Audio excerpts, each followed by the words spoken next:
আসসালামু আলাইকুম। ঈদ মোবারক। আজকে শুরু করছি আমার ঈদ ব্লগ।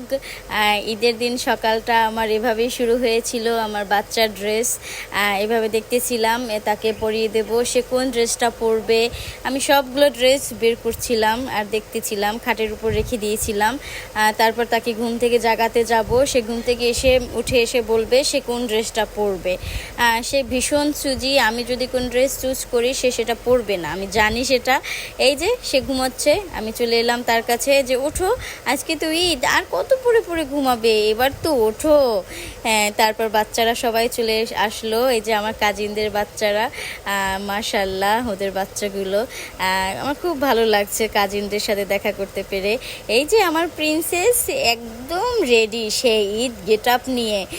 এই যে তার ঈদ লুক, ঈদের সকালবেলা সে এই গেট আপটাই নিয়েছিল। এই যে এলাকার বাচ্চাগুলো চলে আসলো, তারা শুধু সালামি চায় আর কিছু খেতে চায় না। যাই হোক, আমি হয়তো এমনই ছিলাম। এই যে ঈদের দিন বিকেলবেলা আমরা চলে গেলাম আমার ছোট বোনের বাসায়, সেখানে আমাদের দাওয়াত ছিল। আমরা রাতে সেখানেই থাকবো, না রাতে আমরা চলে আসব, তবে খাওয়া দাওয়ার পরে চলে আসব। এই যে আমার প্রিন্সেস ছুটোছুটি করছে, এখানে যায় ওখানে যায়। আমার ভালোই লাগে, মাত্র 2 বছর বয়স, সে খুব ভীষণ চঞ্চল। এই যে আমার বাবার সাথে সে, আমার বাবা আর আমার মেয়ে, আমার ভীষণ ভালো লাগে যে আমার বাবা আমার মেয়েকে আদর করছে, আমার মায়ের সাথে খেলা করছে। হয়তো আমার বাবা মায়ের কাছে এটাও স্পেশাল অনেক। যাই হোক, ঈদের বিয়ের পর এই প্রথমবার আমি আমার হাজব্যান্ডকে ছাড়া ঈদ পালন করতেছি বাবার বাড়িতে। আমার একটু মিস করছি আমার হাজব্যান্ডকে, ভীষণ মিস করছি। যে যাই হোক, সমস্যা নেই, ইনশাআল্লাহ নেক্সট বছর আমরা একসাথে ঈদ পালন করব। আমার হাজব্যান্ড এখন দেশের বাইরে আছে, ইনশাআল্লাহ আমরা খুব শীঘ্রই তার কাছে চলে যাব। এই যে আমার কাজিন হেঁটে হেঁটে যাচ্ছে, আমার বাবার সামনে মেন রোডে আমরা চলে আসছি। আমরা রিক্সার জন্য ওয়েট করতেছিলাম, খুঁজে পাচ্ছি না, এত মানে আমরা যেটা কি বলি কোনো রিক্সাই নাই, বিষয়টা এমন ছিল। যাই হোক, আমরা আর সামনে এগোচ্ছিলাম যে দেখি পাই কি না রিক্সা। এই যে আমার বাবা আমার মেয়ে এই যে যাচ্ছে, এই যে চলে আসলাম আমার ছোটো বোনের বাসায়। ভীষণ সুন্দর একটা বাড়ি ওদের বাড়িটা আমার খুব ভালো লাগে, পুকুর থেকে শুরু করে সব ওদের বাসা। এই যে আমার মেয়ে তাদের মাঠে ছুটোছুটি করছে, ফুল ছিঁড়ছে, এটা ছিঁড়ছে ওটা ছিঁড়ছে। এই আমার ছোট বোন, সে আমাকে দেখাচ্ছিল তাদের গাছে কি কি ফল হয়েছে, সব আমাকে ঘুরে ঘুরে দেখাচ্ছিল যে দেখো এগুলো হয়েছে। এই যে সে আবার বসেও পড়েছে আমার ছোট্ট প্রিন্সেস। তাদের আবার লেবু হয়েছে, বড় বাতাবি লেবু, কাগজি লেবু, আপনারা যে নামই ডাকুন, সুগন্ধি লেবুও বলতে পারেন, আমরা এভাবেই বলি। ওই অনেক ছোট ছোট লেবু ধরেছে গাছে।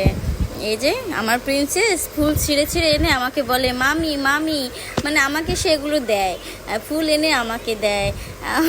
ওই যে সে আবার যাচ্ছে ফুল ছিঁড়তে।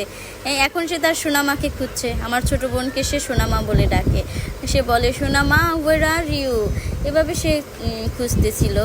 আমার ছোট বোন সে রান্নাঘরে কিছু একটা করছে, আর আমার মেয়ে এসে দাঁড়িয়ে দাঁড়িয়ে দেখছে তার সোনামা কাজ করতেছে।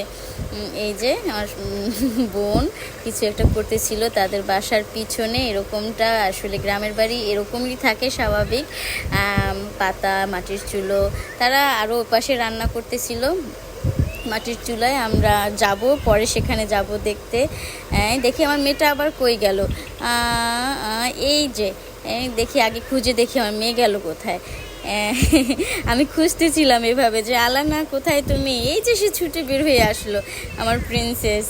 তারপর আমি আবার ভাবলাম তারা কোথায় রান্না বান্না করছে একটু দেখি, তাদের বাসার পিছন সাইডই তারা রান্না করছে।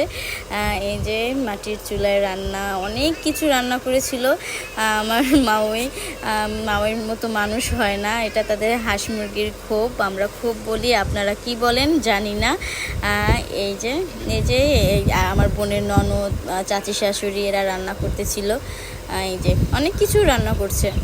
এই যে আমার মাও আছে এখানে। তারপর তারা কানামাছি ববু খেলতেছিল। ঈদের দিন আমার খুব ভালো কেটেছে, একটা ছোট্ট ব্লগ আপনাদের সাথে শেয়ার করলাম। আসসালামু আলাইকুম, আমাদের জন্য দোয়া করবেন। ঈদ মোবারক।